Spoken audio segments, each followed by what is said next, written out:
Okay, aka best my best enkro na noche abo. Welcome back to the program Maakye. You from Nana Frimpong Ziega sabre me no mo betra se kwapem se no kro ebe pamu. Na etiefo be kaya. Okay. Na ye be kai se ye to aba 2024. Na ye to aba ye general election na ye presidential ni ye parliamentary. Na menemo kasei okwa Ablekuma North. Ablekuma North basically they don't have representation our parliament ni nane say abaye to no Ablekuma North no presidential there we able to declare it but the parliamentary no na akakoye asem enimu nsensem National Democratic Congress for so omo na wini ye NPP for so omo na wini ye eno no kokofa nsem pi e de bai na menemo kasei enya asem ketwa Menemo kasenya asem keto akra na IGP Orua Tete Christian Yonu edi atudwa say in the shortest time no obe make sure say ye be provide security na oma ye declaration ewo Ablekuma na Ablekuma for so etimianya representation ewo parliament eti Orua Tete Yonu asbo odi atudwa no na before ye be kona ya kwhwe Orua Tete Yonu IGP seni osisi kan nsem sisi fire seni Ablekuma North eda na koma so na ocheche nsemu fire no na ocheche nsemu fire no sabrei esese ye rekapo ye mind kakra esese ye kwhwe the tension na wo Ablekuma seni ye be ya obetimi appreciate baby a the IGP Tete Yonu every ediba na wo ye Ghana ni susu a na wa cycle ho na se resource na se ne besisi afroma babia no na what we age edi atum etinya asem ke20 ene ye bedi nkomo pa Madi Gibrin deputy national election director edema National Democratic Congress and Mr. Kofi Frimpong director of operations at the New Patriotic Party Greater Accra Clement Akolo Parliamentary African Network also ye no muni na becheche nkobo ye pen ne puma sibre ye dan ye to ababe sinai sabrei na Ablekuma for any representation na menamo kasei bu be kai say ba bi e de ballot box no ekokosie ye se ade chia na ki ababa betoa so no omimfo bi kokotwa agya adetum ene ye babu sasa question na se ye twa jatum no ebe ye dan ya kan yaba no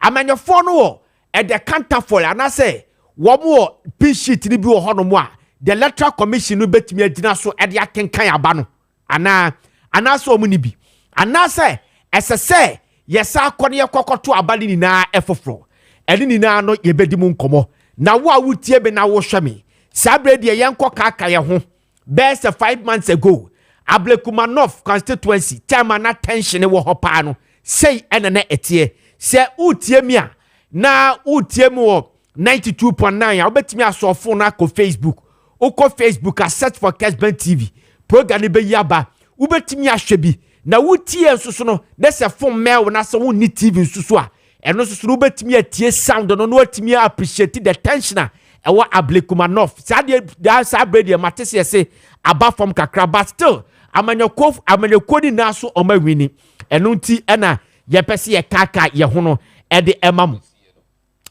pese ye kaka ye ho na ye de emamu eti sabre yenko na we are live on Kessben TV DSTV channel 364 Go TV channel 121 ushe video no a wo set sound ni now 92.9 no na do message ba na ye kenkan dia man number is 0550 596929 0550 eno eye WhatsApp line no and a text line is 0550 567929 0550 567929 mu biaro de fa hono ma ebe kenkan dia mo sabre de yenko ne ndi kan ko hwe the first video e wo the tensioner na wo the constituency hono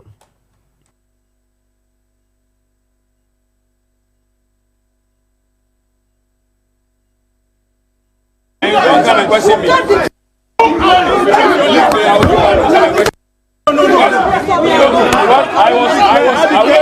I was away, and then you sent for me. How do you declare halfway? No, I was not here. I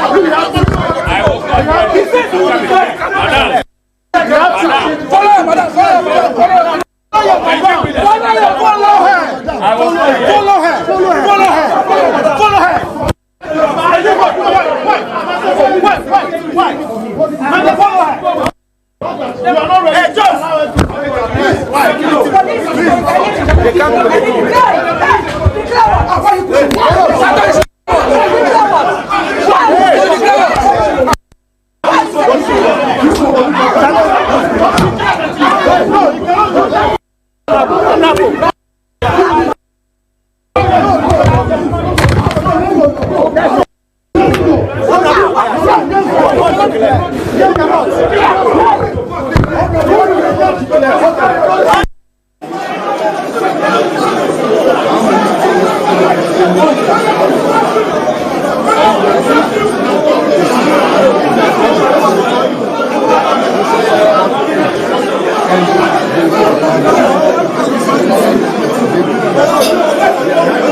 Kessben 92.9 FM. Kessben 92.9 FM.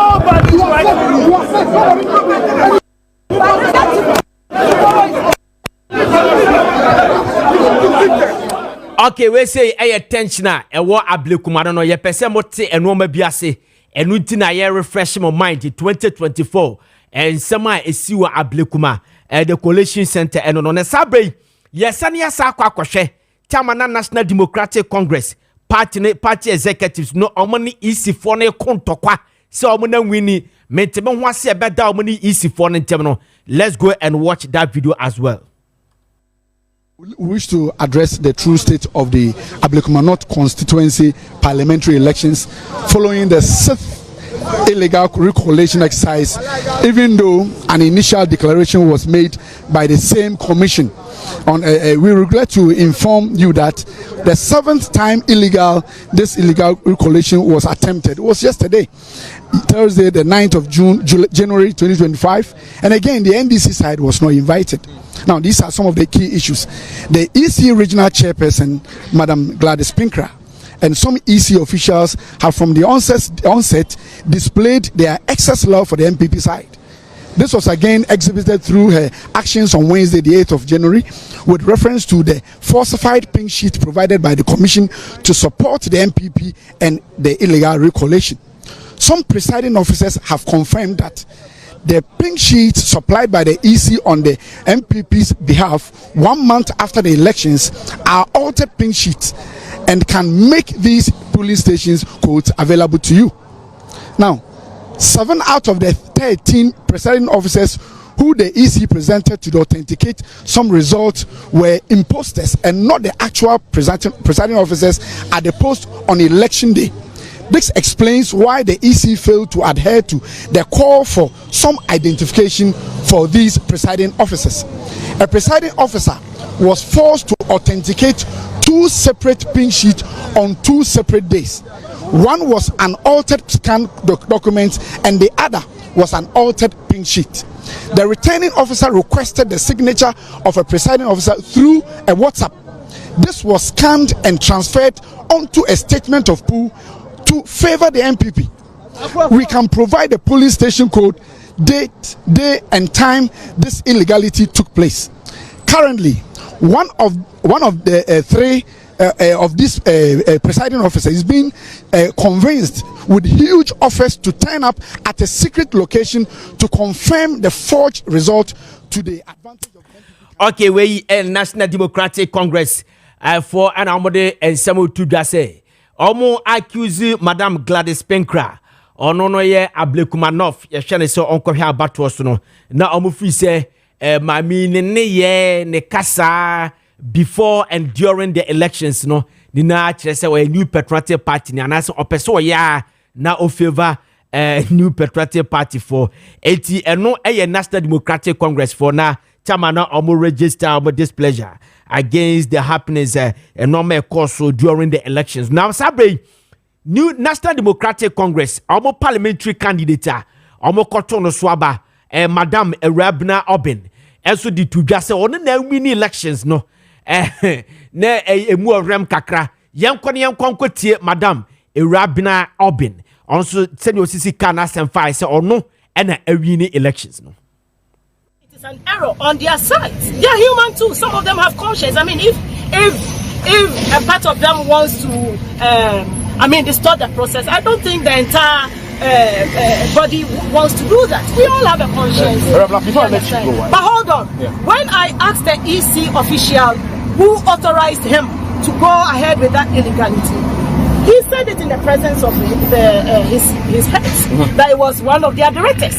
So this whole thing is a planned something that the EC have decided to push down the throat of the NDC. But it cannot happen in Ablekuma North because in a constituency where NPP has been winning, so-called from 96, today it is evidently clear that it has been rigging right from day one, because in 2020 the vote margin was 24,000.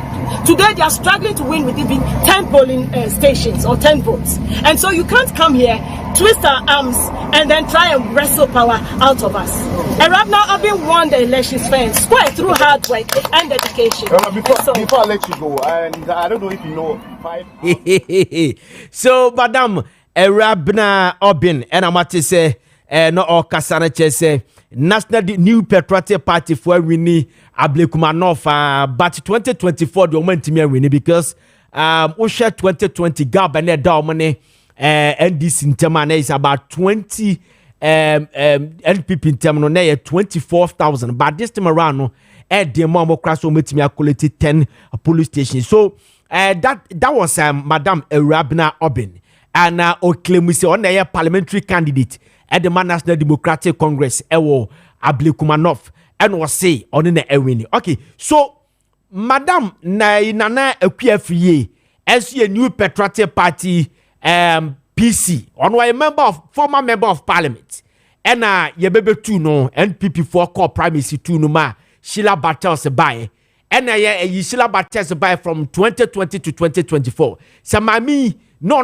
ye ambassador China NPP time no and also deputy ambassador China NPP time and was ba so ba contest biom to primaries no winning and na wasan ba me pese me kire mu yie se na ba ya mo beti nsem ni na ase enti was ba be contest Madam Sheila Battles to contest no winning primaries no and na ono asa contest biom se obesa be ye member of parliament biom for the second time and sa nsem na ekokosi but my men so say one in the enwini etu come constituency a obia raise billboard that say or that constituency na say we say thank you Ablekuma North, we so thank you Ablekuma North, on and on and on yenkon tie na yenhwe Madam Nana Akua Afie ono so say we wini ne sama okai the party.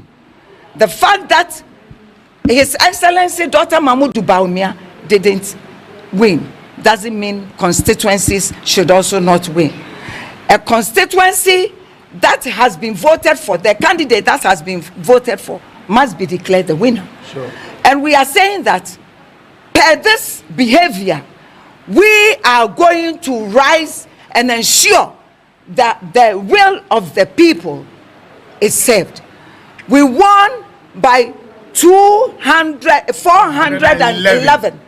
She got 34,199 and we had 34,610. And these were the figures we had. We have collated these results 4 times. And we have submitted it to the media, the pink sheets to the media. They should authenticate and see if the pink sheets are forgery or has been altered. Nothing. If it has been altered, then in this case, all the 213 that we produced to you, which favored you, you should have rejected it, isn't it? Now, the other thing too is that if you know that you have won, what is the worry? Why do you have to meet people and beat them and take their pinches from them? We are not going to accept it. We are not going to accept it. Thank you. My chairman will speak. So you reject the result? Yeah, so we reject. So basically, you were here. You all saw what happened. The process, as you saw it, the gentleman was subjected to all manner of threats and was compelled under duress to declare. We would have to go back to the party and decide on exactly what we're going to do, because they whispered to the EC, who earlier on suggested, after consulting her bosses, that they will be, working with the, the scanned copies, on condition that the hard copies that the NDC submits, if they cross-check and the figures on that hard copy corresponds with that of the soft copy we have, in our system, then it simply means that that one is okay. And if they go and all the pink sheets that the NDC submitted here today, okay, the figures on it corresponds with that which we have on our soft copy, then that one is okay. And then they agreed, because they were then thinking that the document that they brought would be used. If we had used just that one, they selected the documents, the pink sheets that would favor them. So we are also saying that once we agree to this and we use all the pink sheets that you are, tendering in today, after the EC authenticates and agrees that the figures are genuine, then the documents that we have in our system will be used till the end. This is where they disagree. And they will not allow the EC to do their way. But you see, the challenge is that this same thing happened at about 7 constituencies here in Greater Accra. They did the same thing at Domi Kwabenya. They did the same thing at Okankwe Central. They did the same thing at Tema Central. We were there. It's the modus operandi of.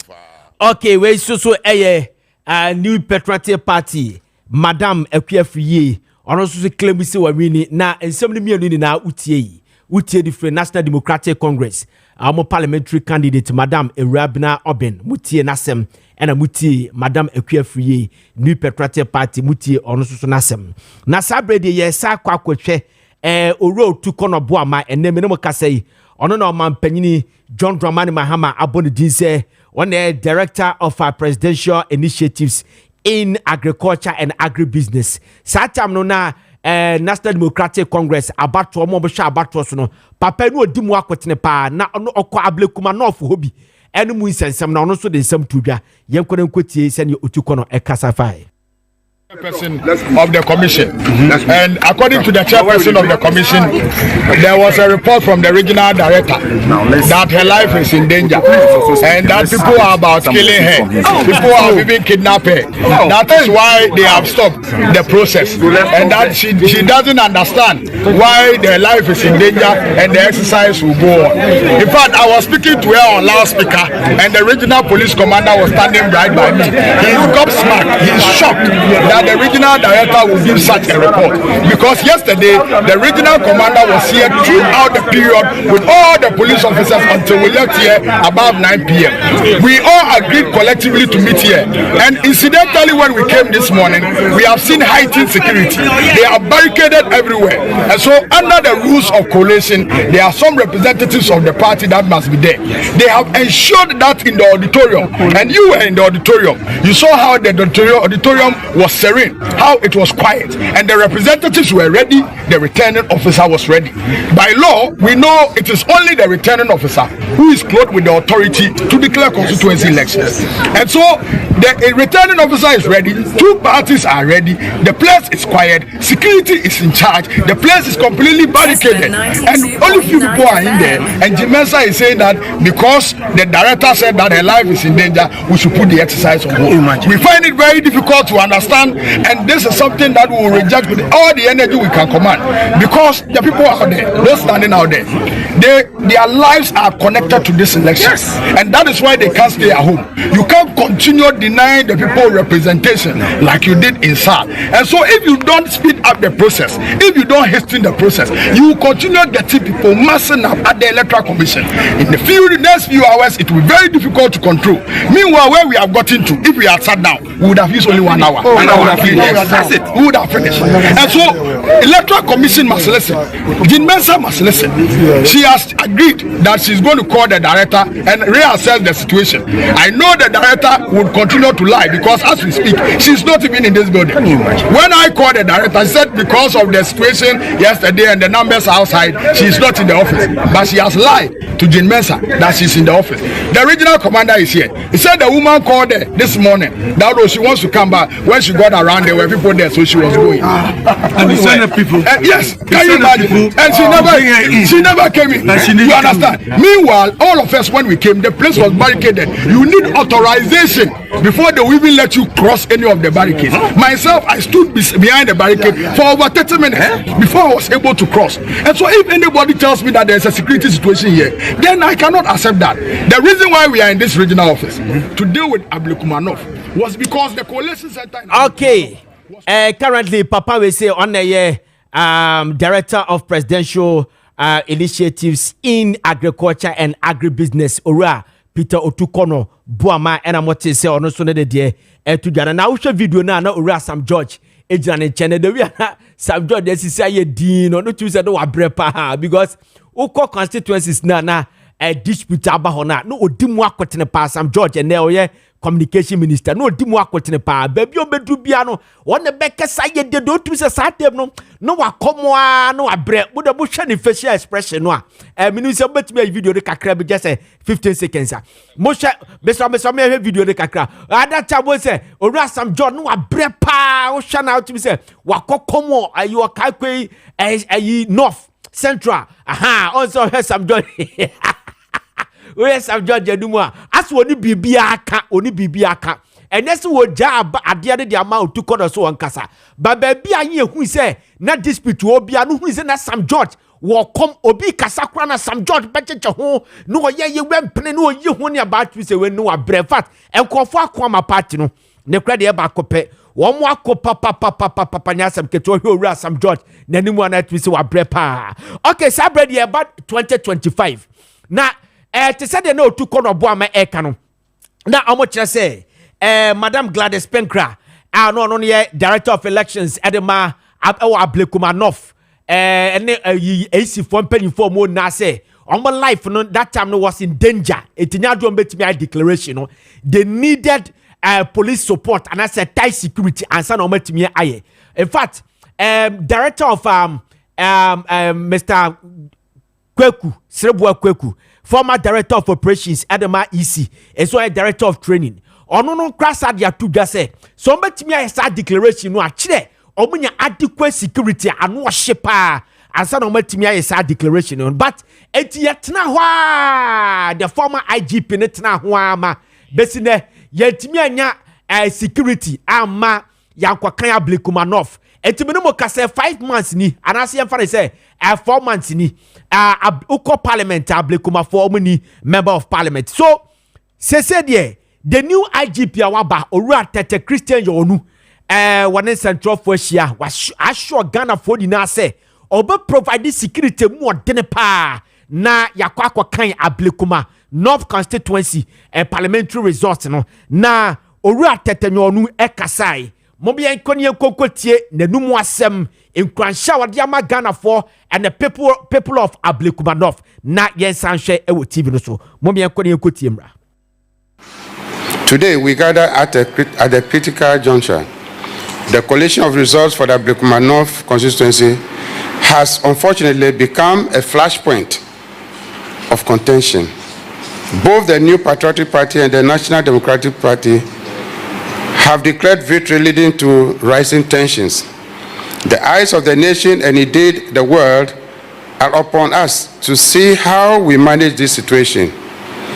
Our task is both singular and profound to ensure that the collation process is conducted in peace, fairness, and full compliance with the law. We as security agencies are not arbiters of election results. That responsibility lies solely with the Electoral Commission. We have to secure the environment within which the truth is determined, not to decide the outcome of ourselves. On our part, the National Election Security Task Force will deploy personnel firmly, yet with restraint. Our presence will be visible but not provocative. We will act swiftly but not recklessly. We will remain neutral. Okay, IGP tete yonu ena mote se ono so de na no disam e de atodwa no. Wa che se omo de enye omo na declare elections. Enye omo adwuma no na emom e kwan on ba fa so on betimi a provide security ama asumdie eba Ablekuma North na yetimi aye declaration no enu nti eno omo hoto no aba papa ya da wasi o nyankopon hira wa ya adwuma wa open the box of hope e de ama Ghana fo nyina se pa obetimi aye adwuma na mpa okoi se wo discipline obi a make sure say obi obedi nyambra asem bia no wodi ni bedi ni ade yie e de atwa yie. Okay, ora tetenyonu eye IGP Christian ordinary disam de atodwa a kire yen se kwan abafa so a on be provide security e de amaye da sabre yi ye kwani akwakotie ora sabotete ena ye EC Director of Elections ye ne kwakokasa sorry ye kohwe no so nasem o kan abra wo je how ready they are so on be kwakokan aba no e wo Ablekuma North ye kwani kokotie Mr Samuel Tete our Director of Elections ewo EC yenkotie nimra. On behalf of the chairperson of the Electoral Commission and the entire staff, I would want to thank all the security agencies who helped the commission to make the 2024 general elections a success. The most peaceful elections, the most credible, and on behalf of the commission, I say a big thank you. We all recall that on the 7th of December, we all went to the polls. Results were declared. Unfortunately, 12 constituencies were outstanding. However, the commission was able to conclude the collation processes for 11 out of the outstanding 12 constituencies. There have been various attempts to conclude the Ablekuma North parliamentary constituency, which is the one outstanding. Like the Inspector General of Police said, we've had a series of engagements with the police service to give the commission adequate security to enable the commission conclude the collation process for the Ablekuma North constituency. In our latest letter to the IGP and the National Election Security Task Force, a meeting has been scheduled for today for us to discuss the roadmap, as the IGP rightly said, to enable the commission conclude the collation of the Ablekuma North constituency. We are grateful to the National Election Security Task Force for making up for this meeting, and we hope that as a commission, as we engage each other over here, we will actually... Okay, we say, Ora, Samuel Tete, Director of Operations, Edema, EC, Electoral Commission, and order IGP assese, Sabre, IGP Adjatum, na wasisi no ho, se obeboa EC amama kwa declaration. In fact, okadi to just here to abanwie no, baby best 12 constituencies, and na dispute no anase basa ho but omutimi solve mu 11 and aka one na one no and akwa problem Sabre de akwa homa no so na mene Maakye Jibrin entwetwen komo Maakye Jibrin Deputy National Director of Elections at the National Democratic Congress Maakye mo akwa ba Ziega media so ye hu ache na quickly catch me say Ablekuma North and we send me 4 months in the muda so bu pin sheet more evidence na some winning. The calamity with viewers in the with for an opay. As a political party who believe in the principle, nanka ye penny fair, nanka ye to be nanka by now. Constituency bia a parliamentary representative Wakasamo and Parliament and in the community. We stood on this principle on SAL, but Imra and succeed on the SAL issue, even though we believe that I'm Nemrano and you on that one. However, on the Ablekuma North, in there you was so way just because Electoral Commission Dr. Bosman demands any detail on my. They are not being truthful to the fact of the issues in Ablekuma North.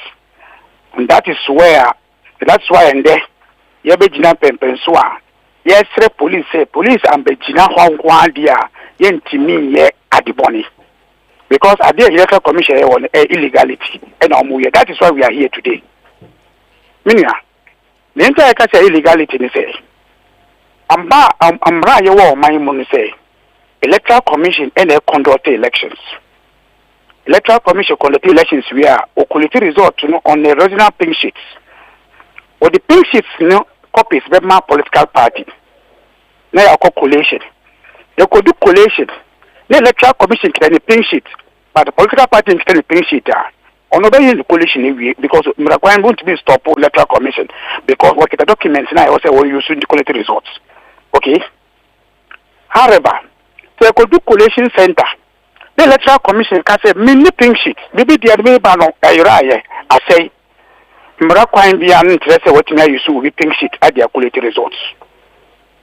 Now Ablekuma North issue Niti and the Yawaha and he said after your 12 the Electoral Commission say I'm out of a book so I'm almost say a party Electoral Commission yama into a pink sheet over 116 polling station pink sheet say yes. So they don't have a document to continue. And the returning officer at that point when he did the declaration, he says he ended there. But according to them, almost so many pink sheets. But in the course of this, then they were going on to do party where they be back, where they back at the photocopy. Electoral Commission who said they are on a course of honor. And Rafansu Ninti almost South 2 minutes free returning officer at the headquarters. I'm going to invite political parties 24th December say. Instead my ATC will honor. The international year a best say electoral process in the Mumbra. In the Bashia 26th December. Yeah, Colonel, only 137 police almost according to the report. That is what they don't have a pink sheet because no more be any pink sheets. And not any not the cabinet that the cabinet any Ablekuma North. Yeah, you could do meeting on the 26th December. On the Domu cabinet, TVO, the catcher of say there are 3 police stations. That I'm going to declare with NDC's scan document of the Domu cabinet. On the polling stations, yes, he catches us and so I'm nipping shit in someone just has result into more. I'm just has result into more. Into Bakaya, the Mukabiano, even the MP can say why or file the name Gabo, I'm into because yes, he said because I'm nipping shit in I'm to for beeping shit and calculate results and complete issues. Into a You signed the scan document, any hard copy at the meeting hall. At the meeting, now you can't do the can't do Ablekuma North. The electoral commission take a catch say, yeah, things is no copy. I said, in the bed, didn't say what to make you show the eyes of. But I mean, charge, yeah, catch some of the 3 police stations, you know. And now, you see, can I catch say, one Casama check it, and now, booklet now of the 2 after the 3 polling stations of the Bukabina. And once or more holiday, you should another quality complete the exercise. 1 year, you know, now one polling to the EC any patient. Even though we have a result, over Kaya, they declared the Bukabina 1 polling station for rerun. Yeah. Not because only patient. Intimate Ziega. And they say, in my way, and a EC Kaya. Omu nipping seat ewa Ablekuma North no. Imra coincident kan den obeye. Then na yisi beye ewa mro kwan so. But the thing yisi say, even though manji NDC for pink sheet, I found 2 more ewa domu kabina of 2 polling stations. But the MPP there almost can document the meji at the collation result. Into police by me security let me find here. Now my dear Mr. Save that you continue. But now can we see easy for the catcher we say ora somewhat take catcher we say mumu pin sheet no enyo original fake na catcher you that man fake was it faded faded yes oh okay it means that original but emuna paper kakra so they cannot rely on that one even with the hard copy rule this is what in fact so I took my time and catcher must say tete oh I will forgive Bossman, I'll forgive Bossman because I'm for elections. But would they take Kessben and my district officer Juma? Cabinet documents would be more binokita within 3-5 days between FAD. But there are critical things I wish almost a bit answer. But Muka Yate. So Muka Saswa Yate. So we finalized had the EC Omankasa Omo your friend said duplicate documents. We know maybe what do you about no? Oh say your document call no. Even you see, original documents by MPP Evans a challenge easy on that document. When I don't be say a free service. I didn't catch a more. I feel I'm catch a more document. I'm telling you, this is the argument. And you catch almost say, I am pa. I share when I am a share document no more. And I'm a yaba. If man just besides say, I'm one kind. No more say NDC piano mu kitano. I can't see that number so we did all this one before all of us agree say they say young fast have to mean return of an complete exercise. Now on the Ablekuma North, we were supposed to now discuss Ablekuma North. And she say MPP is almost scan documents. He said we need documents, NDC need documents. And like I said, original now we scan no free solo and Bambra. Okay. Me tia dia se papa. ECC omuni scan document. And NDC oni hard copy. Yes. And NPP for na wo. It's a more scan document. Na NPP for there no omuni anu henefa. Thank you. In terms of more scan, like I say, some more scan na more fat there more scan free so number. Emra aha. You can't that question and see. Free meeting no man back meeting bio. And I'm call court to say court to ensure electoral commission say come be asked no more declare results. I see. Wrong. And non-electoral commission so because of a Jumboni be a month for be electoral commission even though they don't have a pin sheet. Omokoji MPP for scan documents. They the way bar no one declare other town. Now, only as I could do trade say I could be who say I participate on that issue. Because next say we meet your at headquarters. You could share our IPAC bill. You know, they mention IPAC for general electoral issues. All my brief, you know, can say, Ablekuma North, attack 3 polling station on Baby. Into the man, can say, they be the master. To be. All information, the issues in you. And you know, ya say, because I say, you're police dependent, you say, they be never. Into the mensa, and my say, Osman need to take any offices and sign share political party or issue review. That is why after January, no, you be very much in any BBO. Into a share 13th March. NDC MPP, because we went to the election in that area, parliamentary. NDC MPP was represented by Ablekuma Central PC and former MP. Okay? In that meeting, Maybe some say, I be even say, I have one crap so much scan document. Mr. Remu, how did you authenticate the scan document? Because we need scan document. When are they used to catch say on the election day, presiding officers scan documents. Document now say scan into 3 months after that. I feel I'm say almost scan document. They are compared. Say yes, mo directive so being scan document. And at December 7th, December 8th, December up to 30th, Ghana break about Ablekuma North. And that decided officer me na scan document 3 months after Mudiba.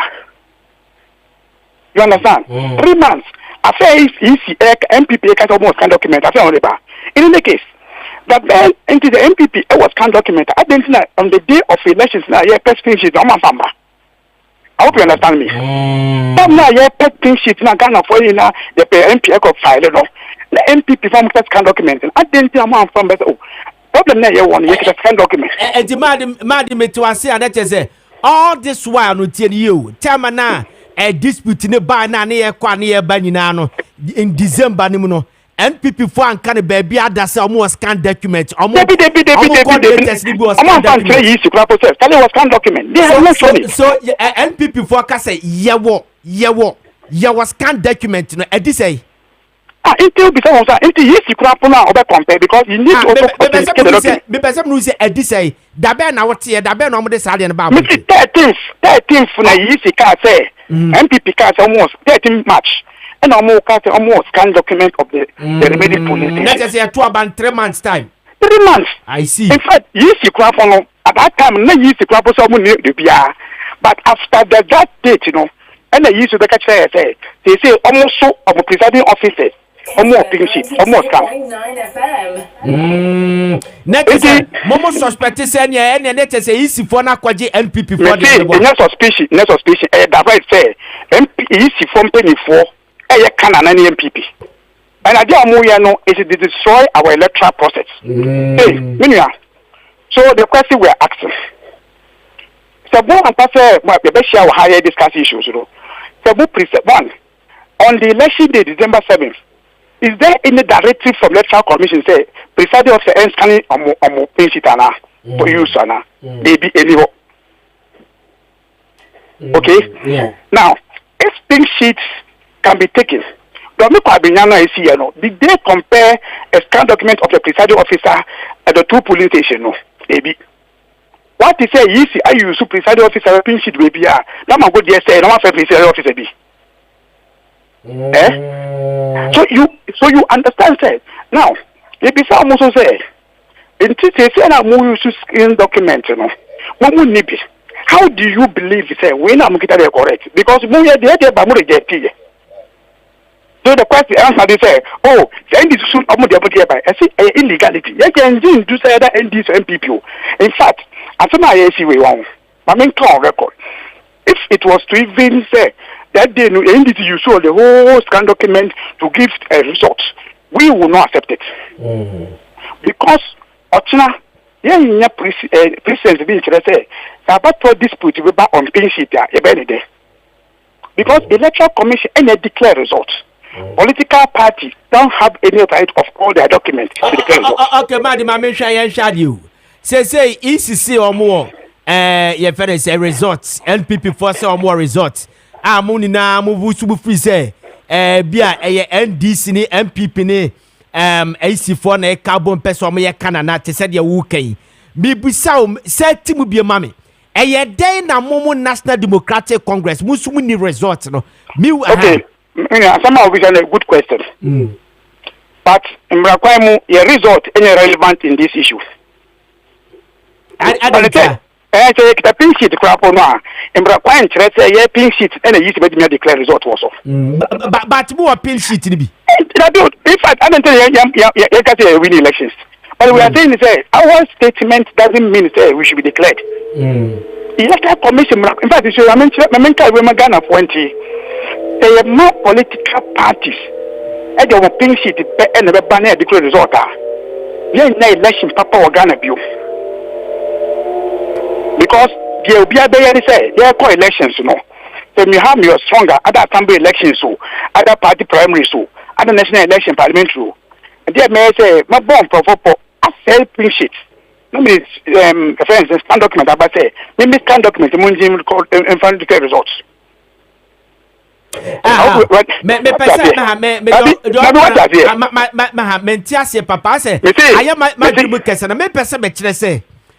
National Democratic Congress yet to about more representatives are various polling stations.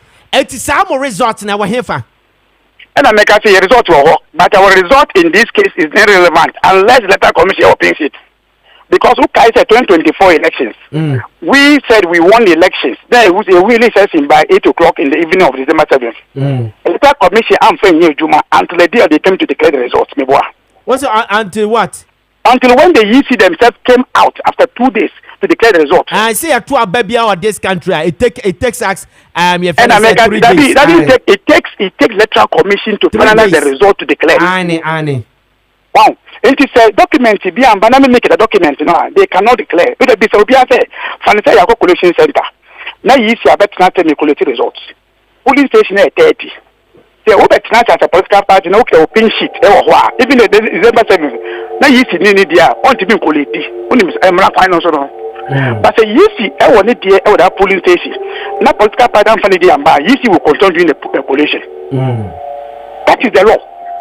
So it's not about the scan document. It's not about the photocopy document. It's not about Obiaya Fumuso. Almost said that yeah, chase come away, the TV, you see, and that is not right. Okay. Madi, Mr. Jinasuma Mena, Mame Kwahumano Sona, where Madi Jibrin, Deputy National Director of Elections at the National Democratic Congress. And I'm what to see an electric commoner ha.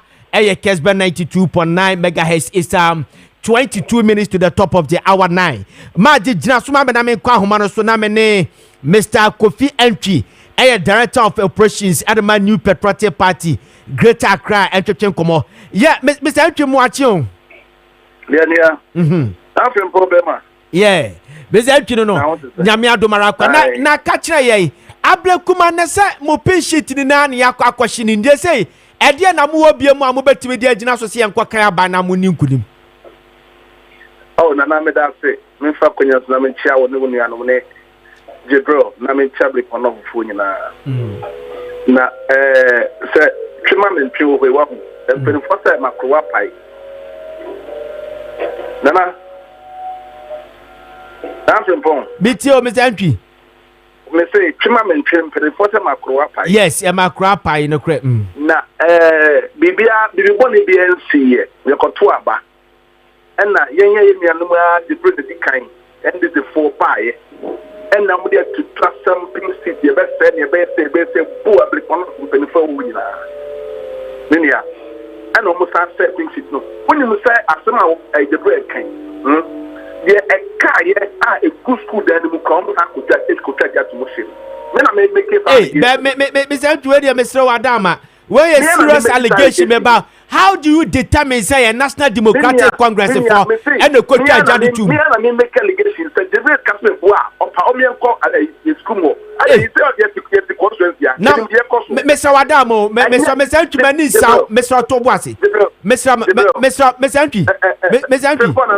Manisa Tobuasi mami I have time for you Mr. Mo obi na coach jadi to pay sheet mo school bi mo. Na me busa say how do we determine eye den na mo hunu say eye NDC for na eye sade mo ko no mo say NDC ni bi panyini bi mo hunu say na wokuta ayi fiwa ne matches bi na wo eye sade na no wo dwane mo wo videos to attest that more actualities audios ni sa no ma no na me straw the warrior kwa o go be pentu e na tinye 2012 the two abawie abena do apia and na yamba se bedwamni kwasema NDC for koya me na me wo hobi no be say 5% na me hobi kwasema na me hobi mu make arrest me cho be zanti eno mu make arrest e me ehunu say NDC for na okwate no na wu ende amaye amokobu electoral commission office ya ti obi The Ama ye bomb pull and Yatobi. I CCTV camera exam so our regional office Yatobi. Ah, one I got to know. What's the point of the so? One man of what to know. What do I say? You see for the 12, the same strategy on February 2024. Imagine, Traboya Boye, Traboya can't quest south for, or can't quest a north, a central, you know, Patrick Boy, my agent, Tradomiano, or be any tia, must be more on the Kai. Some Kai, I'm much as of the boy. Three seats, you know. At the end, there was scam copy. That was scam. Why do you scam the places? And I said, a lieutenant officer, identify the signature, identify the writings. That's why for people, I think it's like a people. But you get to see, you know, everything you say, they have nothing to lose. They have nothing to lose. Sir. They say 10 years, they have nothing to lose. But they won't really know. I don't know what BBS will lose. Because they won't lose their soul. No. I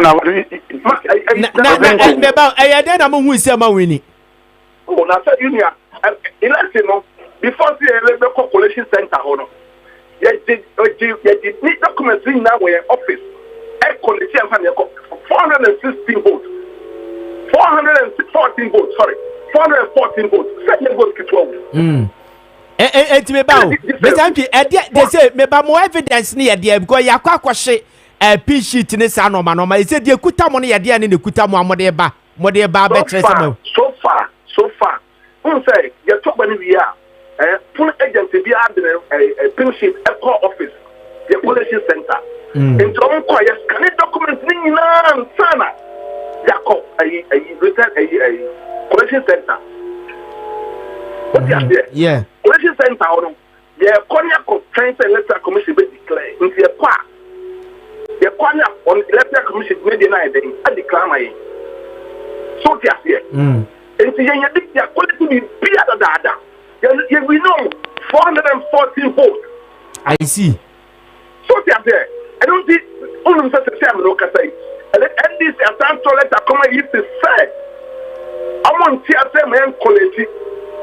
Almost as some I can acquire Bible moon community. A brand man, you know, I'm one of them about the same time of Baco and also Baku. The Bakuna or you're not Baku, the Batman, you know. Or see, I'm fire for not happening. That's not when you are waiting for you. That's the more been this for you know. Almost someone penny man declare, let's say no. I'm living up on it. Now, I don't see scan documents. If the approval, I can't answer or approval, and yes, and the to come in with the abium. To come in with the abium. But to trust some, I can't to trust some. I'm not seeing some good far, could come from 7 December. The camera to 2 on the Greater Regional Electoral Commission office. Camera, since camera to 2 on Canadian Moshe. And almost because I'm on 24,000. I see. What you say? Now, maybe I'm so. I'm 3 what really less, you know. And this year, they always put some crap mark one little. Now, Mr. Andrew, Mr. Jasmine, Jasmine, now, Memusa Madi Assembly. Now, Madi, and the question my troll letter, the Akakoma is say, Munya ready. Someone Shami and Kayabanti said, the Orion chicken. Minia, NPP in Penifona, a discussion of Ablekuma North for no, among officers. I feel sad for Mr. Enchi speaking on something I know said like I want to say. I'm telling you. And this is a letter. You see, and then I can say, I'm more challenge. I'm to letter my 24th December. I invite political party say, Ablekuma North into a challenge, you know. I idea Yamba Tansi and Shasabono. Because officers, I idea and same for our district office. So they took the authority to the national level. 26 December, you could share, say, almost nipping shit. Now, put the areas na money, from our general. Me not you. Don't make Kwabina any Ablekuma North. The same issue. The catch on say any pink sheet of Ablekuma North. By your pink sheet for Dominic Kwabina. I know the menu buyer, and then to declare rerun of that polling station of offense the Dominican. And so Momo. That I tell my electoral commission, they say, yes, share 13 for no. They both one someone and the electoral commission says. And some here a toss. They raise about the scan document. They raise about asking a moody scan document, free polling presiding officers. Now, they bet some back, they bet from back. From 13th May, 13th March, they be seen the electoral commission and try Bibia. And so if you say, but for letter, no matter what letters now. 27th, 30th May, 30th May, and as I say, Yan Timonka. I think what percent solve problem. Yeah, party phone, the veteran solve problem now. And Yan Timonka. It's actually a third letter. And in this natural letter, you see, let's say, yeah, Yantin, we are into entry, actual letter. I think that will be a letter commission one warm. I think that they are not having the best. Again, the last letter now, easy try. No more response, they say. Yantin, about so letter, I could see about the investor for meeting. Yantin, a question I say. I want to raise the issue, almost raise the issue. And I'm going to say, as I'm here, they will get back to us with reasons. Okay. Up to date, the mom will remind us twice. They have to say, more police say, issue, which means more than that amount for no. Again, you say, I can't send you on. Say, I can't somehow.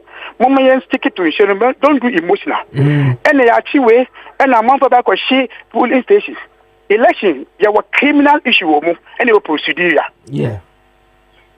They were born enough. Arrest him. They should provide them for arrest. Na IGP, and no more also now. December 19th, December now be anything. And I brought and I would be here at Mr. Say, and no more orienting. Na IGP, no, I brought and I would be a man for yes. In the electoral process, Obiti Bonia, Bonnie, and the Okaya, I was well. You should see an electoral communication or say about security issues on one and it is so be a shadia, and no interest so be a shadia to take you from say Unyam Rapanso.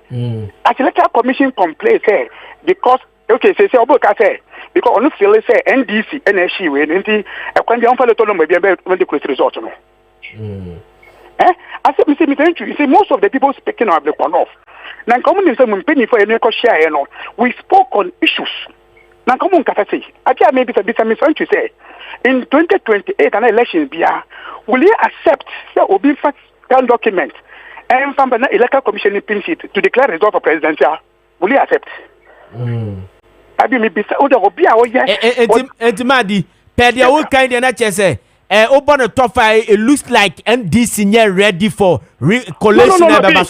We are ready for the share. I'm declare say young rerun Dominic Kwabina. I was on the already started campaigning for elections. Because in all time we need an example. And I make a change. I'm ready. They said there. Alright, your new IGP Kessben. And I make a say on record. Now me I do mind there Ebeshia electoral IGP. Ebeshia electoral IGP. Say IGP back to make say yes, you see any pin sheets. But only the total number and the back quality result. We'll see whether that police who can protect illegality. That's what we are asking for. It's not about anybody share. This argument we started doing it long ago. Hey, and your man did your kind of necessary as I see a quiet your court to a banner for flu. Pay your own kind of person which I we thank you with him. Aquatia in 208 elections. Problem is here 6 polling station. I'm requiring so we did rerun and yeah. Because and then man because like I used to mention Nanka used to get a pink sheet in there. Oh, Ablekuma North. I get among the pink sheet. Take it from me. Nobody would argue with it easy. I hope you understand me. Yeah. Argument I say in there may make it a pink sheet. And there are presidential elections. Na MPP is in the pink sheet. Na NDC the pink sheet. But say Munji vocal result. Will MPP allow that one? Debbie, you see, there are things I say that Mr. Entry Montias here. Yeah, can't or my answer. So be able to 2012 I say when started our story no. I want us to educate the people. Say penny say in the future. Say man for actually say I mean say who say never be electoral commission.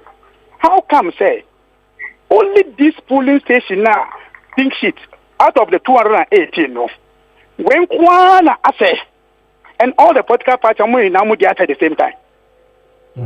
All political parties. See, there's something we need to dig beyond what we are seeing.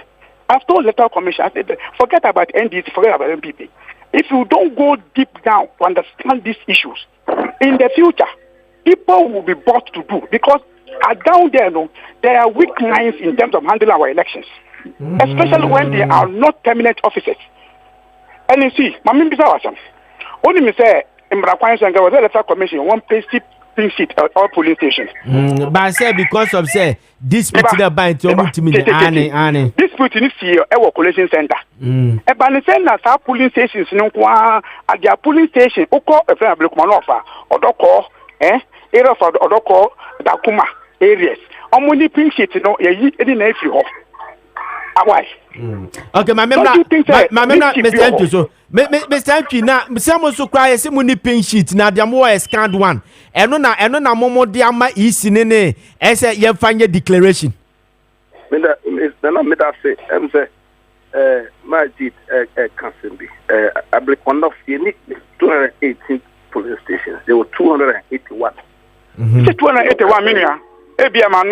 Sorry. Yeah. And I make us say out of that, 116 and one team and pink sheet before on the day of December. You agree with me on that one?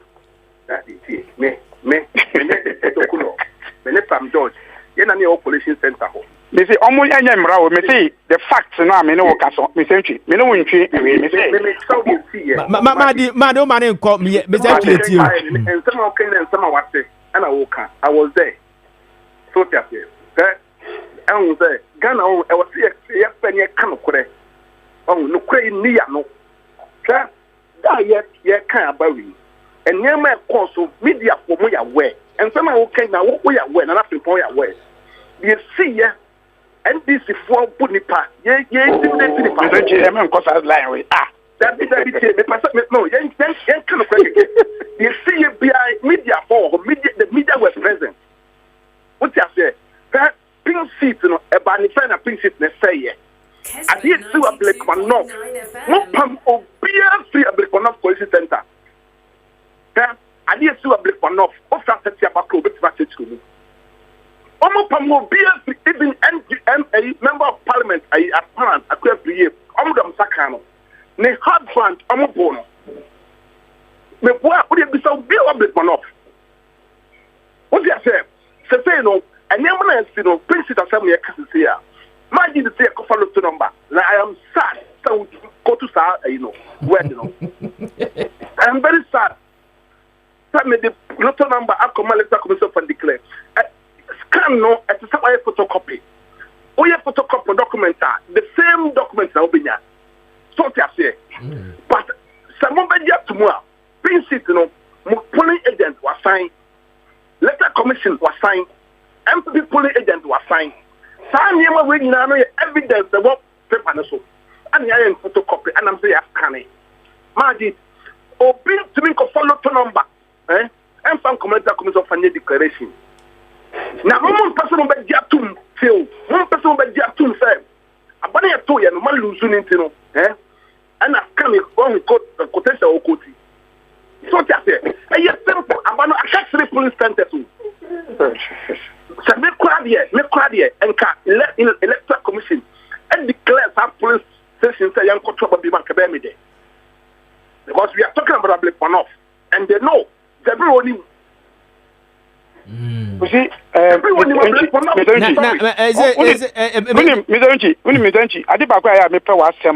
come to this things, but you are finding it difficult to get. Also, who can say rerun now? The reason why you may ask for rerun, and they say, yes, any document, number, I'm taking the context. Because what do you scan document about? So, why elections? What's a collection center? The band that work in a collection center, all party, and as NDC, I did the pink sheet about FET. electoral commission need any mbaya. They get to say calculate so even though agent also. And see that. I hope you understand Mr. Entry. And then me know at nothing. Ya to aba na me know ni na ya won kra. Yeah, check election or regional level check elections. Now constituency for the catcher will say. Yes, nipping shit. Now so ya scan. Yeah, the no na koye way. In fact, MPP I catch say. ND to cover the photocopy cover by how many do two more. Eventually, will you agree say your elections are yeah ochina obi for photocopy pin sheet and fambra. Only say Mr. Andrew, are you aware? I want to make it clear. It's the kind. What's it kind? What's it? What the scan document the bar. You better verification. And I make a child say, Mr. G, me they say, me say, who can say, mini one into one. So, Mr. Moye, Madi, Mammy, we saw assembly say, what is the purpose of say Yatua baby a pin sheet? Yes, a cost scanning. What is the purpose? There's no law for scanning a political party in a scanning. And I'm saying the purpose, they say. Oh, yeah, because all you know any coalition, sir, or me party office, and I may. But you cannot use it for evidence. But is in your and yes, I didn't be. That be Mrakwan, yes, in yes, sir. It is Yasi Mrakwan, Yisi 2012, non compass on Bayer. And the MPP fought against it. Obekaya in the Super Lock, not Super Lock, Yolu. And on Mokas and collective police resort. And now MPP attack Super Lock. Since then, MPP is I say, yes, our police you will use the original document at the But that is what I say, yes, a person Dieba. Obia Dieni Honum and NPP for now the scan documents. Etienne Fan say, scan documents, most more representatives are no more on my sign. Can't you bring them to verify, say, this is truly my signature so that we can move on?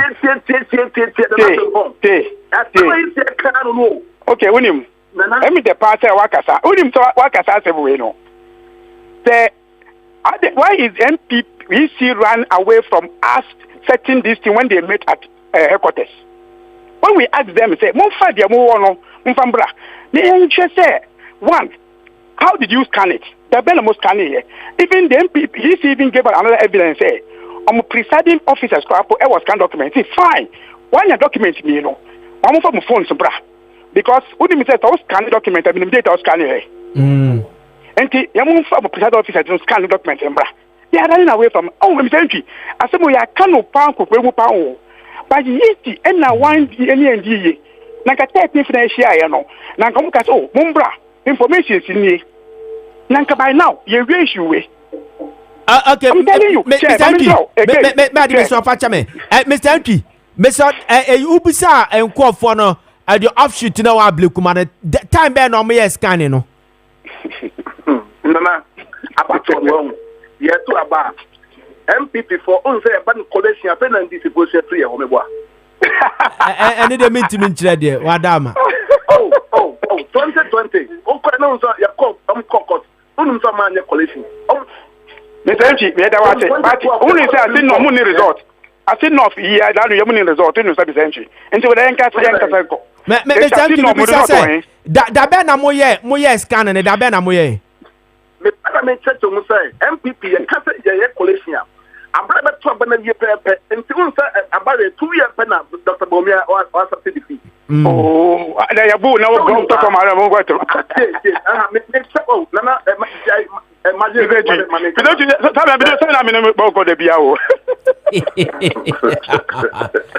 to be thank you, that Bena Moye scanning or that bear. Yes, 2 abandoned year and 1. 5 o'clock on 1. Agency be the pin seat ever call your coalition center. In the quality answer na constitution. Every be a quality elections no your office we. You see, what remember one maybe I'm running my member minia. Maybe MPP coalition minimum money problem. The other American say, you see that when you see here almost can. Yeah, can you document be in case because they know Subai. Etimodian Moyano on the 7th December na. 7th December no. And that's your case you could verify. You could verify and see you could investigate. ebetimi show say on the 7th December na moya mo scan ne mu bibia. Oh bra, me say about 7 year quality results of you. Ask it. Because about this, near account of police station. I see. Need transport. You will motor standby. There will be a collection center. Okay. So and to call your penny scanning. Into scanning now, almost end target. Until we are nearly 414 votes. So that until you can come on election, I declare. And almost started attack. Okay. Oh, me percent. This kind of attack, no. A dozen. I will Ablekuma North. A dozen from 2008. Yeah, to 12 and can they both come up and boy business Saturday. I will not come 2008. Yeah, to 12. Mr. Anki. 2012. Mr. Anki. Catch me. Say o Kasama New Patriotic Party. Say a basi ya san koto aba for fra. Mo badia to me see en koto no foforo. Master, officer ya to know a voter regime. Ya to Ablekuma North. Ablekuma North. And power view I ready. Our constituency. And mobile president ka yen san to no foforo yen shi bibia nguni an to no foforo. Any problem at all. Any problem at all. And I mean so your friend no po, your friend you ya ready. But attack na make say a dozen omunyai. Okay. Me more history from 2008. But see me. And Kofi up consistently. 2012, 2012. They beat me at the Kessben Park. Many boys. I see. Unidentified faces. Okay. I mean, one day, me not the upper. You feel me see me want to see him coffee near come coffee. I pull it. I know. Personal. I boy there. I Okono Bokowini MP. I Rapu Barak. Aye. I'm the candidate. Only Joe appear there. Yes. Oh, a BS to come about that. A BS to do appear. A BS to create 3 years. Enough is enough. What time for you? Oguni out to the Berima. So they are there. What time Oguni out to the Berima? We put to stop today's attack. And you say, Mejamu Aquamis, you also winning by how many margin? 414 vote difference. 414 vote difference. Okay. All right. And Mr. M. Chiabada Sepa, Nyanko Ponchra, why? I can't tell my dear, sir. I remember office in on time. $10.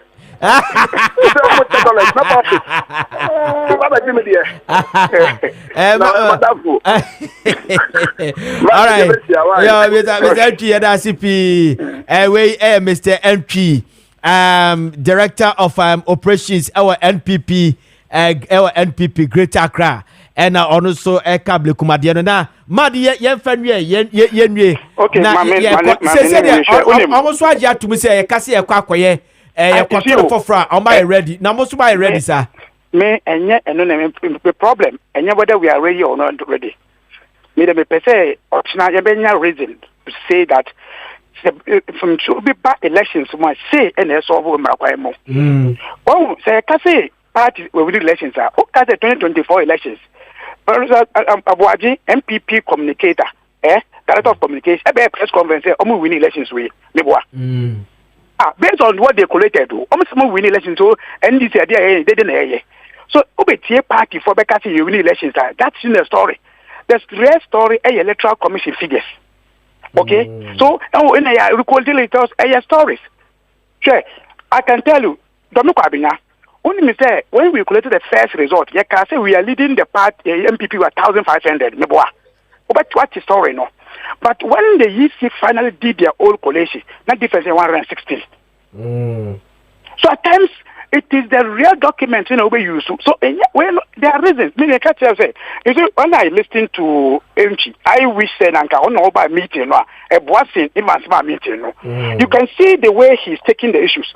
But I did acquire meeting. I say no, they are called a cheap bull nature of a reference and quite a hammy. Also, a couple nature of say attack is I don't support attacks in elections. This will be a work at now. But me. We cannot say because of Obinti, may and fam Renny Juma. As of scanning, me also question back when Mr. say MPP best scan document, and this best scan, I don't have problems. The penny use scanning on document and there almost scan document or presiding officer on phone. So that almost to me try and down almost scanning on my phone, almost scanning on 7th December. Almost scanning presiding officer scanning on my phone. So who will take it from there? Okay. Madi yabeda sepa na ye jamu akwana quickly catch me o. Ora edubuahin. Kwabna edubuahin o National Signals Bureau. Na o ka yi nisemi abeya wase sika be se 8 million Ghana cedis. O chama amanyafo opposition parties no. In fact, I said na we obia and kame musa asa question but why Deputy Director of Operations Edman National Democratic Congress National no ese me busa o na mo ko banana yo operation na uti bibisa se papa yi bia odisika bia ba beto makachi bia na se unwu so ne mo mpanifo ne bi din sa woso bisa menua onim me hu memo no o ti opposition party wanka parties opposition party no de na me di se wa ba ko pe but onim eye bodan for de sebi wejimi and what this kind of to ma the only name ko say J for bomb but down for who say obi any obi ko na okita sikan no the sikan money open say J for one ya and the papa no the okita sikan the ma no why about down for what you say how can you have somebody a part government protect or protect the government MPP what say they be MP me pese party bi win election to me buano me discuss command no enye ntro nye jimi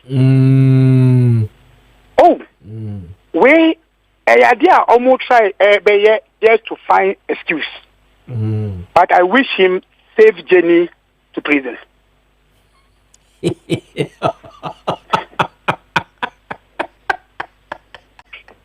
Badi Jibri but that's what has to do, Mr. Badi Jibri, Deputy Director of Operations. But yeah, that's why that's Mr. Bedamash.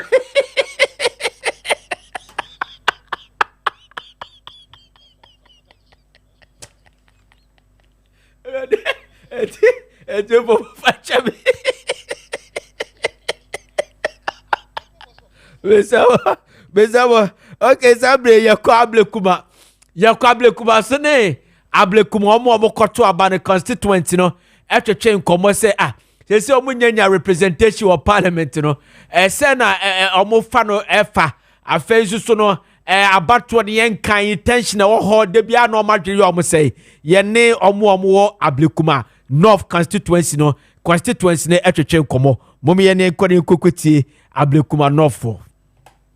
Sese no yenimu ni say asem no court no police station by 6 a hode na yentumenya omusie penshit no munsankan enti asem no court enti sese no mudi asem na court ka say sa police station no yenkoto abano foforo hode a ebeto ewo ni obewini no awini but as at now there ekwafiye na lidi ni ayakan no wona lidi enti sabano be tiase no de be manu preko mfa manu be bia aka no a ye beto no kura no ekwafi ni stronghold a ye to aba wo ha obewini ye to ni sese a obewini enti se yankaban no be tiase no mo atwa court nsia mo so no mo de be manu a no mo declare no winner development de hwe nkoso market ye nto ade hwe nkoso wa because ye hwe mu se be EMC mpo se bibi dia e betu akọ MC o se won o bo ye se constituency no ye MPP chairman wa ye won DC chairman nti untumi mfa wa se nko tu chairman bia anim this MC anase ya yi MP no ya declare ba ku winner and enye so mo hwe na omode ne ma tutu ye timinya MP nse ne ma be brakachi o Ablekuma North declare ne ye ma Brasso 2 times so we win and almost a pen sheet about 7 people almost here and ɛde basabasa ɛbae ɛti ne nyinaa gyina letter commission ne court yɛ wɔmɛtumi aka ama nneɛma atoto yie because yɛde akɔto ɔmo na nneɛma no akɔdi ɔmo nti ɔmo na ɔmbɛtumi ahwɛ ma nneɛma atoto yie ɛpi no ɛne bi wɔ ha ebi ne ha sɛ kyi sɛ ɔmo votu na ɔmo pɛ mpanyinfoɔ ma yɛ na ɔmo pɛ mpanyinfoɔ ma yɛ ɔmo bɛtumi agyina na ɔmo ne ɔmo bɛba bɛkasa na ɔbɛba bɛgyina mu ama yɛn na yɛatumi anya gates no wɔ ha wɔ gates no ɛho hia yɛn paa efie ɛwɔ ha no mu nyinaa ebi mu tumi yiri nsuo tumi yiri wɔ fie no mu nti Dakuma junction so problem na yɛ saa na Dakuma junction so ayɛ ma aha sɛm no deɛ yehu de wi en kanfa no na sesi ade ya trap eto de we win no omo fama no de okọ parliament a onko yehwe no omo nja ne chidi na yanto yenya MP wa yenya DC ya na MC so apre because how many days ni ache 4 months ni 5 months ni yenya MP yenya DC so ati ase enti omo fa baby ada no omo fa nto president ntuni Nigeria mo e wo mi se nhyeda mfa no ho so ati ase ba on tuni na nsi o se krono na mo bo na mo di wia ba ko a omo wia no preko na ba ko medi so ni yenya MP yenya DC so ati ase ade na mo ye no eye krono ade na mo ye I hope say dem make am ati ase eye krono ade we si we on na we wini we si on na we wini court judge ma ba ko na onko yenya MP yenya DC se se ansuo no ta bra ye bre wa ha so nta hope say nka MP bi wa ye DC ya anko Pakistan ya start yi gatem kakra wa amai so ati ase ento mo hwe no mo yi na ye wonto en ye constituency ya de NDC for na nim say wi ni me MPP ni ba me castrate NDC for na nim say wi ni me ya madam for the codis ankwasasem no omo koji sheet ni titi mu no omo nim say wi ni 414 vote but still NDC for no omo on here twin just president Mahama say the kwan da no fanto no declare kwa free because of what we ni na yenya kwanyi MC ni ade eze yeni obi awa ha obi ye de ope wa ha court ho ne asem no because of NDC mo person mo chinchim yan saji seat no because of ade ye wini ana sheet na mo se ayira no so matetim enti ye ko fa no we mo so amu me anto no foforo mo nim se anto no foforo mo tribete enti mo me enye eji abane se de ho na mo declare ne de aka mo nkeka mo na mo hu de be ye na mo fa ma ye na mo twa mo tan pipi wini ene omo anka so mo ya wura bra na anka so ya we eji no to no de ho mbabo ye hwe ye nto o me ma soldiers fa ayi amaju fa be gu abebo ye nto isi ai bacho ye okokompe asi ni peni bia o ye afesu ye nyamwa se street no so aish na project ya be buka mo ye sen bibi na wo de won sa no ejuma be fe se at least po na be nya peni bia ye de yes bibi na na de ye de okay we the constituency omo Ablekuma North and amote say omo so de omo de eba no bebre che say enumanimu ya na se etimi ko kan aba no na omo hu omo smoothness level because they say omo ntimi ni district chief executive and I say MC omo say ni parliamentarian or parliament ti eba sa no a na ahokyera ba pa ba sa bre yen kwa homa no so na mene Owura Clement Akolo Parliamentary African Network ona ye Director of Communications and to chen komo Mr. Akula Maakye o me Kofi Ziega na me organization it in what stand kaka Parliamentary Network Africa me producer me kra me dano na minimara eche me hu kwaya ya na me kase de bia o ye mistake ba che nya hwe ye be fa ne sa na kacha ye ni o sese ye kwa Ablekuma omni representation wa parliament enye honko a wo hwe ba bi ti se akwatia so ase ye omo parliament aso omni parliament e wa na court parliamentarian no oni asumdue pa mfa ntena parliament papa kanini na bobu mame wo hwe e de susanso na ye de break constituency no yo me da se Ziega ta ade we eya ti yenu nyam ewo the kind of can be among na say democracy, parliamentary democracy. If who says that way the in the 7th parliament, another 8th parliament rather, staff, so okay staff, done to be Yeah. For a whole 4 years, member of parliament for now, na that democracy it revolves around parliament because Mr. Akole. Yeah. Mr. Akole, so you all reposition yourself for me. I'm saying we are losing you, please. Ka ujina ye kakra mame a. Na kwa ama one so kakra bi di ama me wadama. Okay. Sisi de ye pa. Okay. Eti na me kan say akpafu le pe ni Central film. Sa areas no. Ekoye bibia wo ho e ma whole 4 years. Omo enya representation in parliament. Na uhwe mu so a sa kabima mi kan bi amamoya ye buyi. That is the democracy it revolves around parliament. Representation. The Kofi esi ho ema whole constituency. Said the beya obekasa mo mo. They come brashe be jefia. Baby a yeko edwendwen oman ho asem no. No mo so oma koho no na ye edwendwen oman ho asem no mo so oma kan bi ama that particular impeswa so ana say constituency.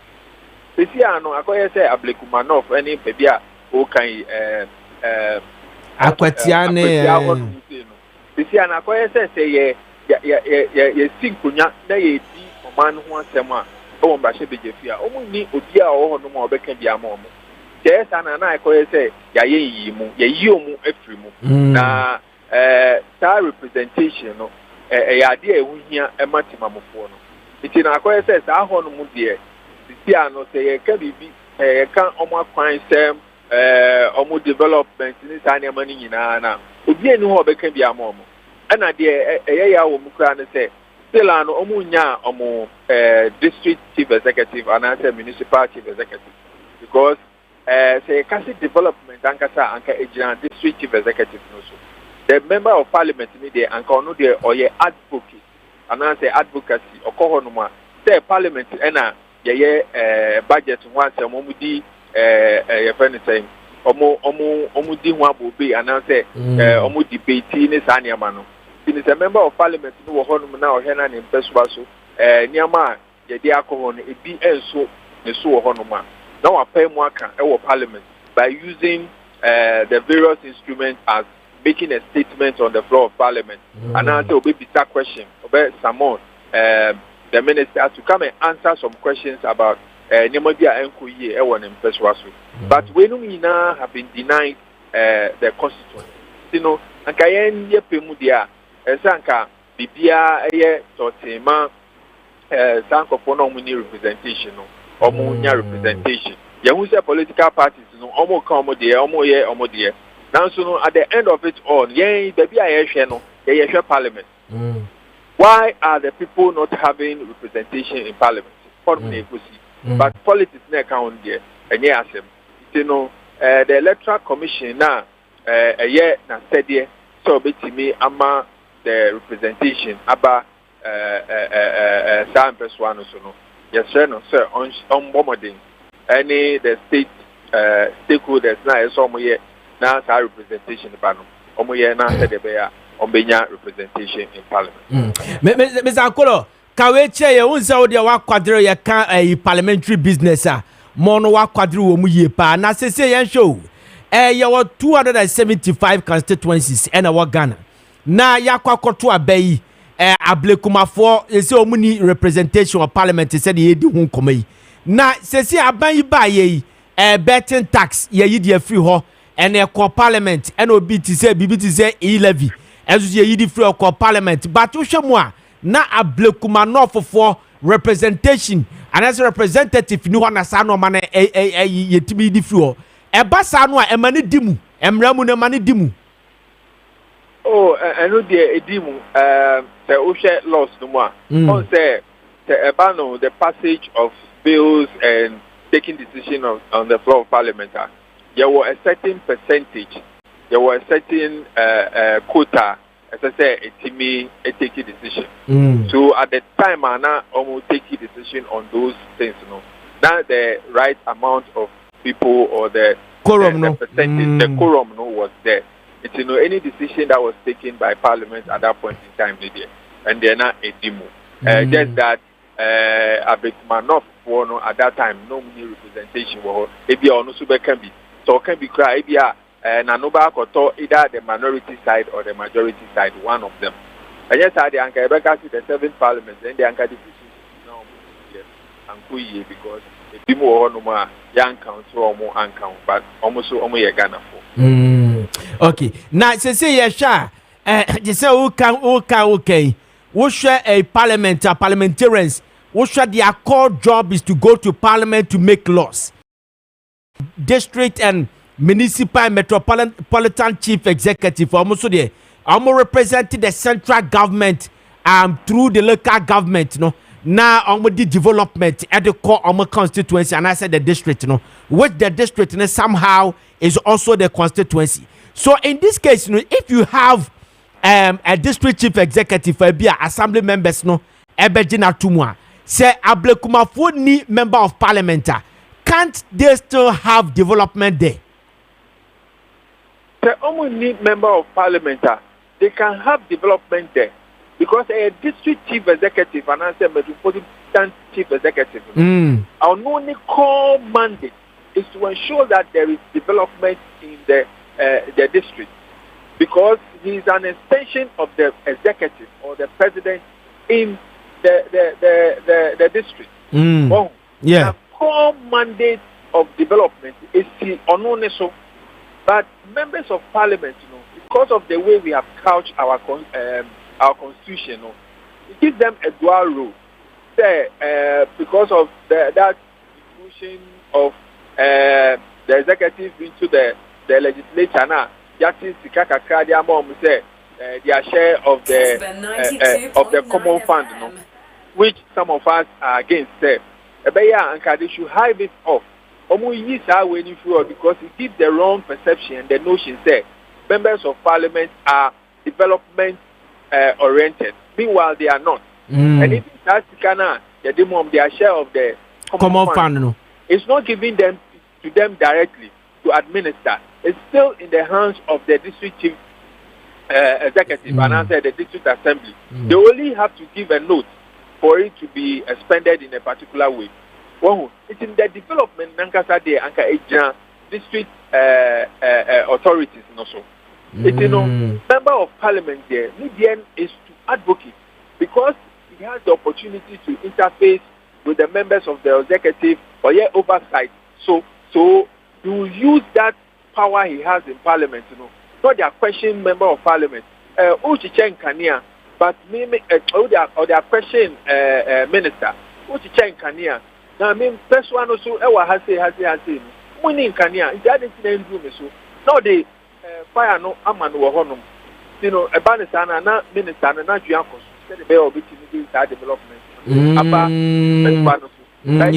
no now kwako pesika no about yes development. That can be development. What district chief executive okay. So in this case I hear sometimes a sabotage be ma. For example, ebia ye call Ablekuma or the meme constituency near example.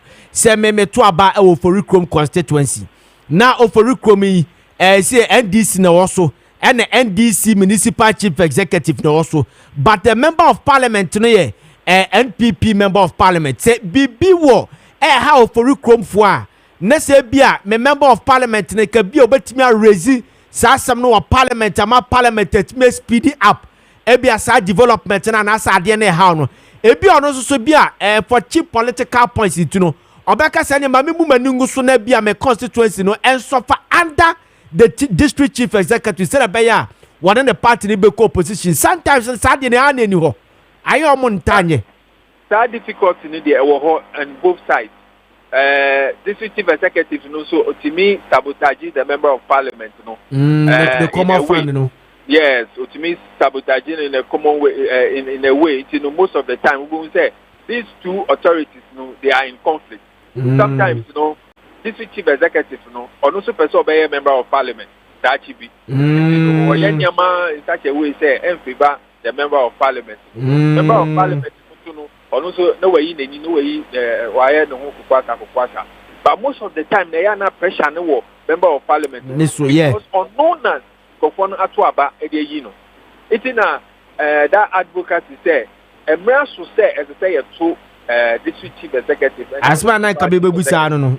As I say to Muswaba a man because yeah Timamufo no Omutuaba edema members of parliament.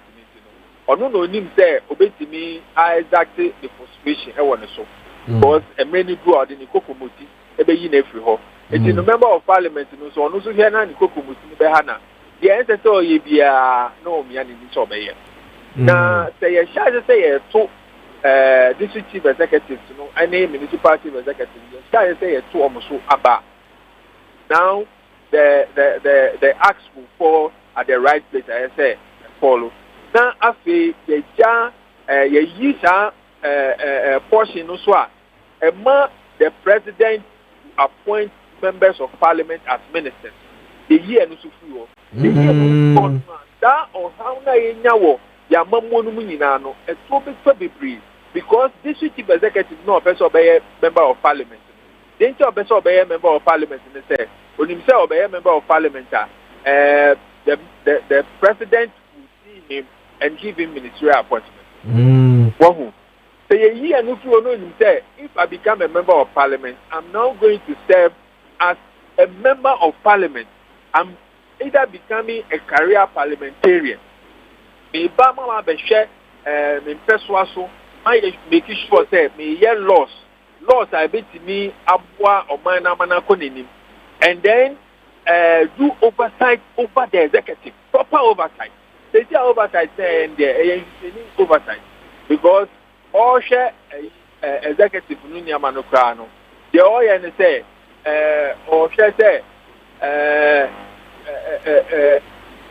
ebedia buano said that if you honestly a friend no about minister. You know any no on fa they need like that critical aspect of watching what the executive is doing on Sheni.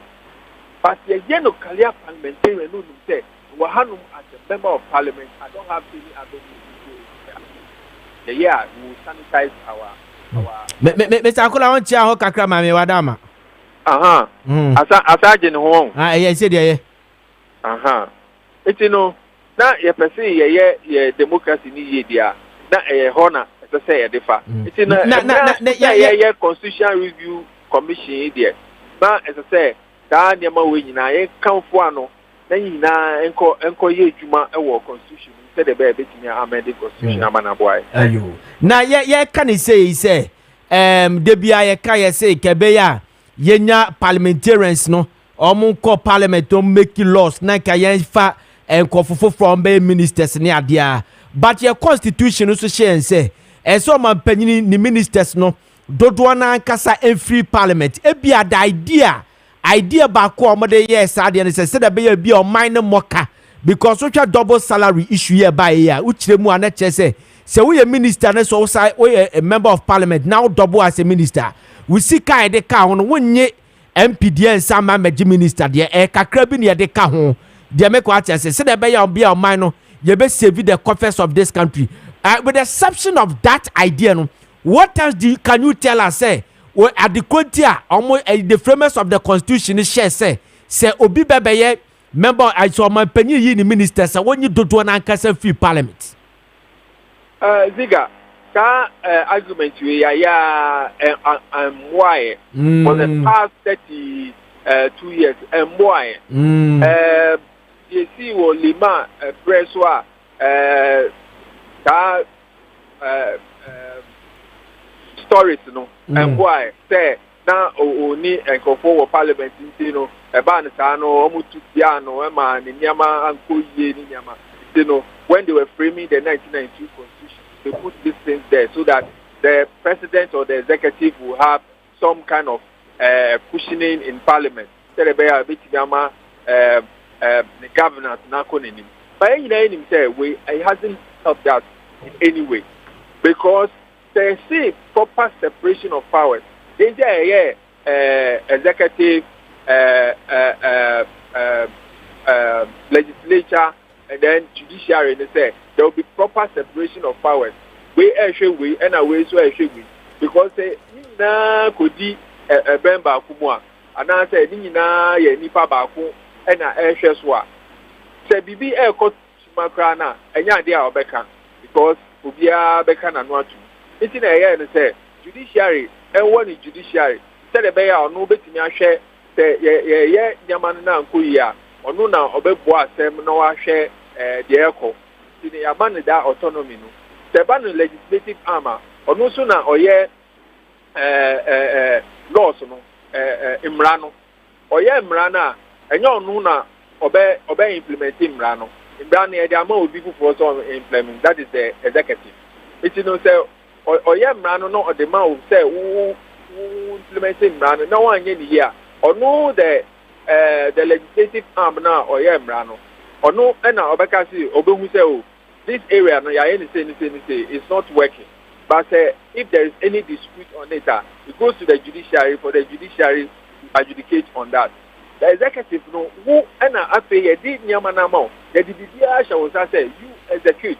There is also we are to wait. There is also we are away. But oh yeah no, there were legislature on the home say there we and then one awayana. Sika ediama no, sika no parliament nebe approve amo. Sika omo diama omo ma 10 cedis. Then na uko use 20 cities. That legislature no ashe tanema no through oversight. That is no person who can omumi enu nyina bom. Executive no implement ade no. Ono no sanso wo parliament. She ade na implement no. People say am na 10 cities, you are use 15 cities and 20 cities. Because owo nkofo wo parliament a omo hwe tanema no muniti no.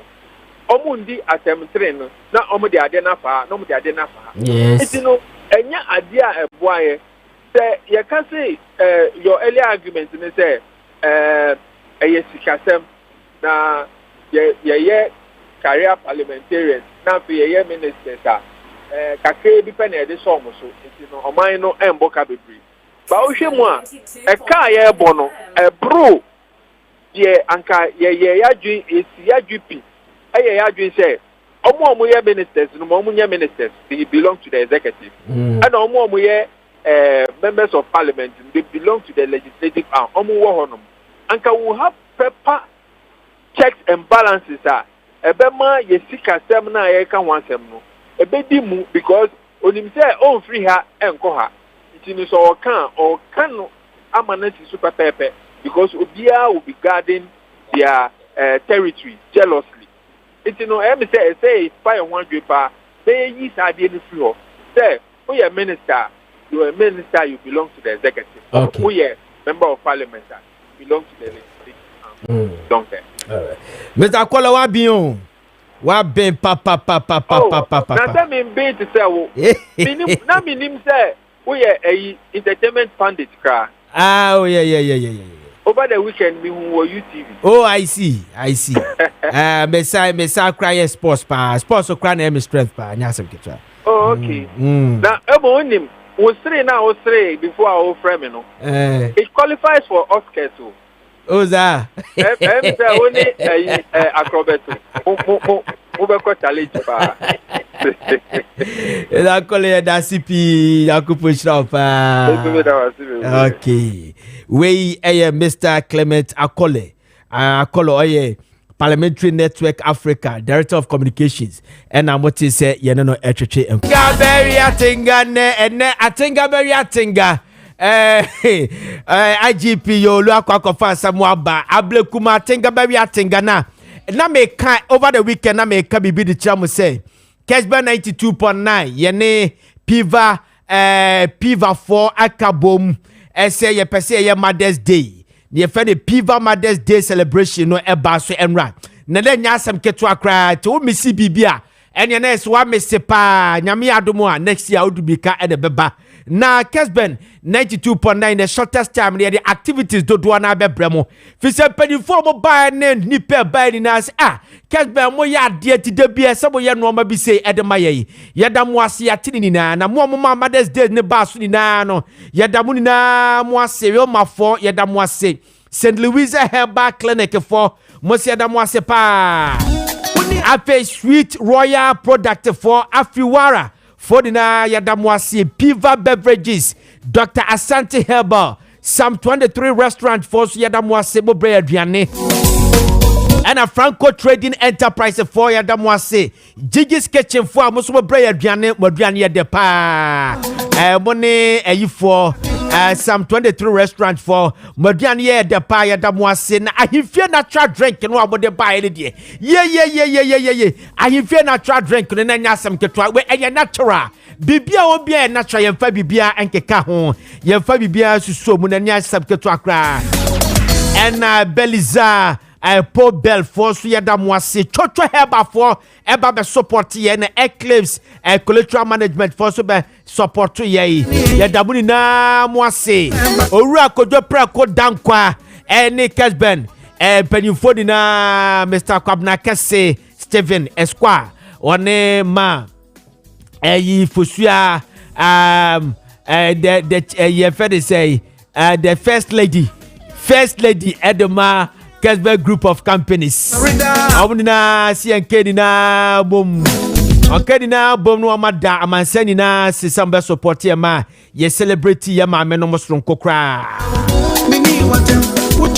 Ne ye di Mother's Day awie na ye ko na se enai se ho baabi na achetema ene we prawa kobobol ene bia ho baabi wanya fracture bi bone fracture bi afei ebia usisi bi na yo ya wabatwe ukotodwe wonan kroma ba bi na yo ya etete wo the ultimate tutu sa enko wanu nua kunumanu enko ultimate wudi yeso ya ka kire we say manentwa bi a 10 minutes time 15 minutes time ebi kura de say the whole day kura ansa na bi a hwatimi atode bi edi kwa se basa enne technology aba medical technology na yom herbal for edi aba Yom Herbal for the Yom Herbal lotion ediaba.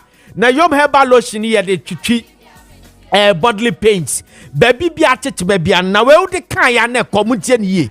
When ti say ya no mu de ni bi we de we de kan ya na ko instant na ko na ho ato. Ene ne say ko no se besan ba ema biem. Ene ye Yom Herbal lotion ti kope bi to wate. Yom Herbal lotion so ti na yo ya uti kakra na de twitwi so ebe kwa ema biem. O ko na yo ya se o ko na acid reflux na manaba se pain bia mouth attitude bia no ebe kwa arthritis migraine se ne tie bia no odi twitwi so ano entempa so odi twi ya pa na ko etupe ba ko akoto ayusu a number ye 0244 730 295 0244 730 295 and 03029454146 and I open to do so to akwakoton a friend number no on bejo so na bibi ohobia no ye no akaye Yom Herbal hwehwe bi na chiakwan na also eje ofa hodie free bodily pains ho afi toto force men kan tro say ene ya ka tro say pressure no nya de be ko de yes pressure no eye manageable tie pa me kan tro say you tu ase you tu pressure se na toto for the toto BPT e de aba